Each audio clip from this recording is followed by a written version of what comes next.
Hi and welcome. I'm so glad you found my channel. My name is Erin, and here on my videos, I show you how to create DIY bath and beauty products.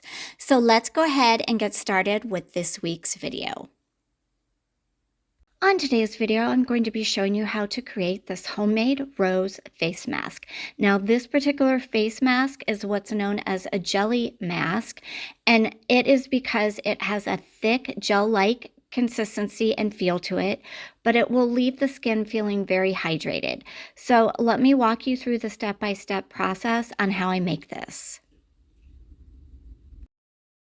First, I'm going to go ahead and add some distilled water to my beaker.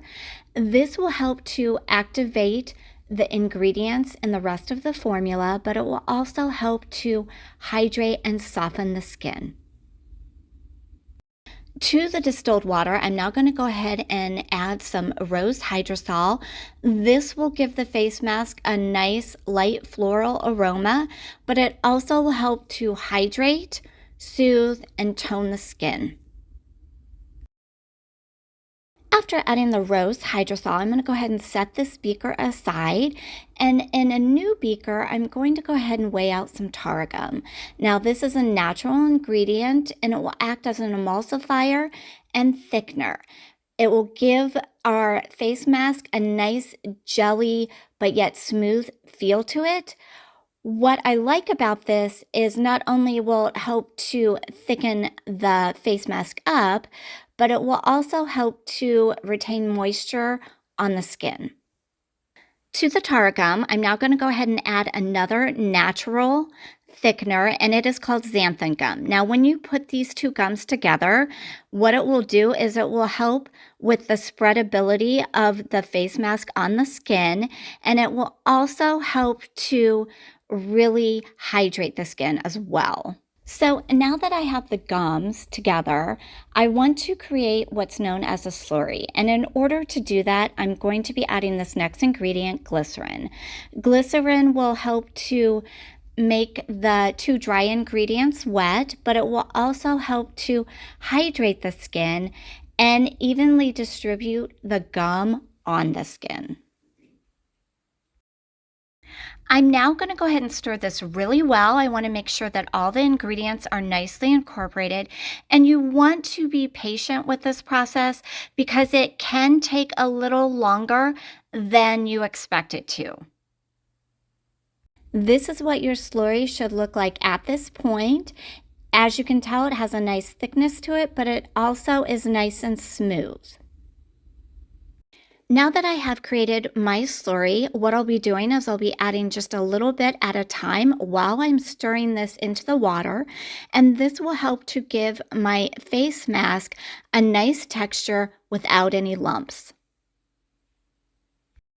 And I want to make sure that I'm using all of the slurry that was created because this is really going to give the face mask that jelly-like texture and feel to it. So what I'm going to do is I'm going to, with a spoon, just scoop the remainder into my water. Once the water and slurry is really well combined, here's what I'm left with. It is nice and thick and has a wonderful consistency. This next ingredient that I'm weighing out is going to be my preservative, and the one that I am choosing to use today is Liquid Dermal Plus. I like using this in a lot of my skincare formulas because it is a very effective broad spectrum preservative. It's great for keeping bacteria, yeast, and mold from growing in your product. With my meter, I'm going to go ahead and check the pH range of this face mask. And it is actually reading at a 5.1, which is great, so I won't need to make any further adjustments. To the beaker, I'm now going to go ahead and weigh out some finely ground rose petals. This not only will give our mask a nice rose scent to it, but it will also act as a cleanser, removing any excess oil and dirt from the face, and it will leave the skin hydrated. Now, once I've added everything, I'm just going to simply stir this really well, making sure to incorporate everything nicely together.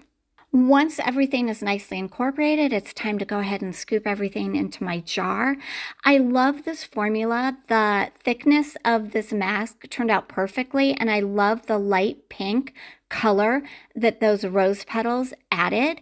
This is something that if you have dry skin, you can use this once a week. And then if you have oily or acne prone skin, you can use this up to twice a week. And you want to use this prior to washing your face. This definitely is a great formula to create, and it will make approximately 4 ounces of finished product. So here is the finished rose jelly face mask. Now, rather than me showing you how I apply it to my hand, I'm going to go over directions on how you use it. So you're going to just take a little bit of the jelly face mask and apply it to your face and neck area. You're going to allow it to sit on your face for about 5 minutes, and then with a warm washcloth, you're going to make sure to get all of the mask off your face, and then you're simply going to wash and dry as normal. So if you're new to watching my videos, I always like to include some substitutions for the formulas that I show. So for this particular formula, here are the substitutions that I would recommend. For the rose hydrosol, just use more distilled water in place of it. For the Targum, I have used Gar Gum in the past and have liked that.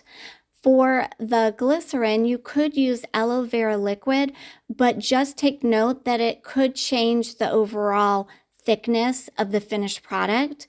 For the rose petal powder, you could use chamomile or lavender powder. Just make sure that it's finely ground. And for the Liquid Dermal Plus, a good preservative is going to be Optifin. So thanks for watching, and if you'd like to see more DIY formulas, don't forget to like and subscribe.